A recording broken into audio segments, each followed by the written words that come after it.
ವಿರಾಜಪೇಟೆ ತಾಲೂಕಿನ ಚೆಂಬೆಬೆಳ್ಳೂರು ಗ್ರಾಮ ಪಂಚಾಯಿತಿ ವ್ಯಾಪ್ತಿಯ ವೈಪಡ, ಐಂಗಲ ಮತ್ತು ಮಗ್ಗುಲ ಗ್ರಾಮಗಳ ಆರಾಧ್ಯ ದೇವಿಯಾದ ಶ್ರೀ ಭದ್ರಕಾಳಿಯ ಬೋಡುನಮ್ಮೆ ಬುಧವಾರ ಕೊನೆಗೊಂಡಿತು. ತಾರೀಖು 19ರಂದು ರಾತ್ರಿ 3 ಗ್ರಾಮಗಳ ದೇವಬನದಿಂದ ದೇವಿಯನ್ನ ಬರಮಾಡಿಕೊಂಡು ಕಳಿ ಹಾಕಲಾಯಿತು. ನಂತರ ವಿವಿಧ ವೇಷಭೂಷಣಗಳನ್ನು ಧರಿಸಿ ಮನೆಗಳಿಗೆ ತೆರಳಿ ಕಳಿ ಪ್ರದರ್ಶನ ಮಾಡಲಾಯಿತು. ತಾರೀಖು 20ರಂದು ಸಂಜೆ 5 ಗಂಟೆಯ ವೇಳೆಗೆ ದೇಗುಲ ಪ್ರವೇಶ ಮಾಡಿದ ವೇಷಧಾರಿಗಳು ದೇಗುಲದ 3 ಪ್ರದಕ್ಷಿಣೆ ಬಂದು ದೇವಿಗೆ ನಮಸ್ಕರಿಸಿ ಮನೆಗಳಿಗೆ ಹಿಂತಿರುಗಿದ್ರು. ದೇಗುಲದಲ್ಲಿ ಅರ್ಚಕರಿಂದ ದೇವಿಗೆ ವಿಶೇಷ ಪೂಜೆ ಅರ್ಚನೆಗಳು ಜರುಗಿದವು.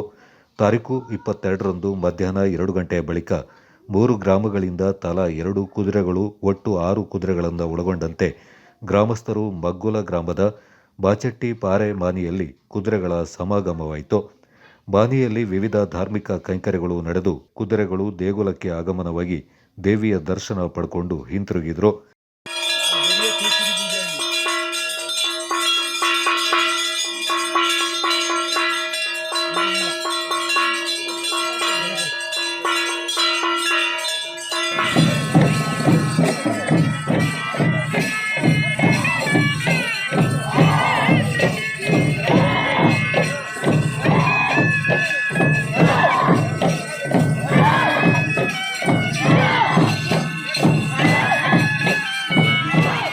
ತಾರೀಖು 23ರಂದು ಕುಂದಾಚೂಳೆ ನಡೆದು ದ್ವಿವಾರ್ಷಿಕ ಬೋಡುನಮ್ಮೆ ಸಂಪನ್ನಗೊಂಡಿತು.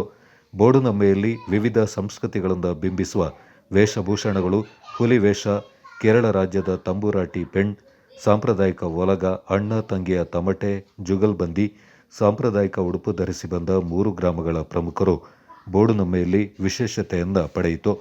ಗ್ರಾಮತಕ್ಕರು, ಗ್ರಾಮದ ಪ್ರಮುಖರು, ದೇಗುಲ ಸಮಿತಿ ಪದಾಧಿಕಾರಿಗಳು, 3 ಗ್ರಾಮಗಳ ಗ್ರಾಮಸ್ಥರು, ಅಸಂಖ್ಯಾತ ಭಕ್ತರು ಉತ್ಸವಾದಿ ಕಾರ್ಯಕ್ರಮದಲ್ಲಿ ಪಾಲ್ಗೊಂಡು ದೇವಿಯ ಕೃಪೆಗೆ ಪಾತ್ರರಾದರು.